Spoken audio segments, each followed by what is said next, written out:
ఉదయం 8:30 గంట ప్రాంతంలో గవర్నమెంట్ హాస్పిటల్ డాక్టర్ గారు సూపరింటెండెంట్ గారు ఎల్ లక్షు గారు 3 లక్షలు లంచం తీసుకుంటుండగా రెడ్ హ్యాండెడ్గా మేము పట్టుకున్నాం. దానికి ముఖ్య కారణం ఏంటంటే గవర్నమెంట్ హాస్పిటల్లో డ్రగ్స్ సప్లై చేసే కాంట్రాక్టర్ దగ్గర నుంచి పేరు రాపుల వెంకన్న గారు ఆయన దగ్గర నుంచి ఆయన డ్రగ్స్ కొన్ని టెండర్ ప్రకారం సప్లై చేయడం జరుగుతుంది, కొన్ని ఏమో నాన్ టెండర్లో సప్లై చేస్తున్నారు. నాన్ టెండర్ డ్రగ్స్ సప్లై చేసుకోవడంలో దానికి నాన్ టెండర్ కాల్వర్ చేస్తానని చెప్పి ఆయన్ని అడిగితే వద్దు సార్ అని చెప్పి దాని మీద లంచం డిమాండ్ చేయడం జరిగింది.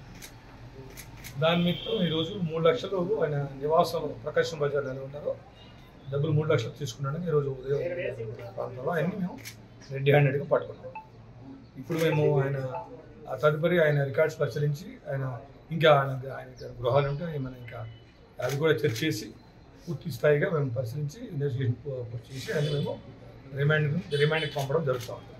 తర్వాత ముఖ్యంగా ఏంటంటే నల్గొండ జిల్లా పాత జిల్లా నల్గొండ, సూర్యాపేట అండ్ యాదాద్రి డిస్ట్రిక్ట్స్లో ఎవరైనా ప్రభుత్వ అధికారులు కానీ ప్రభుత్వం జీతం తీసుకునే ఎవరైనా లంచం డిమాండ్ చేస్తే దయచేసి ఏసీబీ డిఎస్పీ నల్గొండ గారిని సంప్రదించాలని మనం చేస్తున్నాం.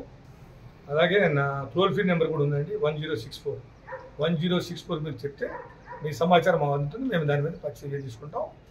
మాకు కూడా నేను మా నెంబర్ కూడా చెప్తాం 9154388918 నా నెంబరు 920921 3 నెంబర్లోనే మా inspector B Rangarao, B Venkatarao, B Ramarao ఇన్స్పెక్టర్లు ఈరోజు వాళ్ళ ఆధ్వర్యంలో మా సిబ్బంది ఆధ్వర్యంలో ఈ రైడ్ చేయడం జరిగింది.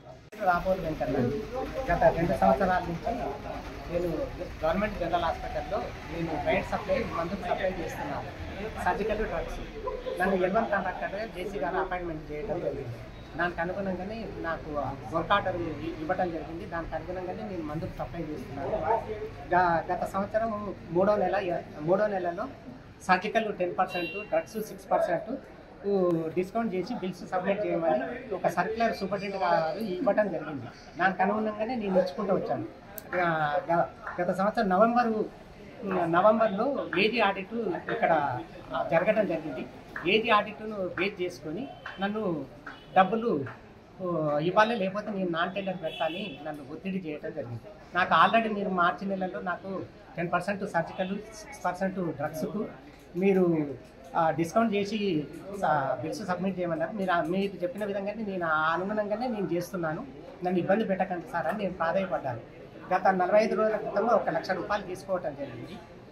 రీసెంట్లీ 10-12 రోజుల క్రితము 1 లక్ష రూపాయలు తీసుకోవటం జరిగింది. తీసుకొని మరి తర్వాత మళ్ళీ ఒక 3 డేస్ తర్వాత మళ్ళీ పిలిపించి నాకు అర్థం కాదు, ఇంకా 3 lakhs ఇస్తేనే నేను నాన్ టెండర్ నేను పెట్టను, లేకపోతే పెట్టవలసి వస్తుంది, నీ ఇష్టం అని నన్ను బెదిరించడం జరిగింది. దానికి అనుగుణంగా నాకు న్యాయం చేయమని నేను ఏసీబీ వాళ్ళని ఆశ్రయించడం జరిగింది. ఈరోజు ఉదయం సుమారు 8:30 నేను 3 లక్షల రూపాయలు డాక్టర్ లచ్చు గారికి ఇవ్వడం జరిగింది.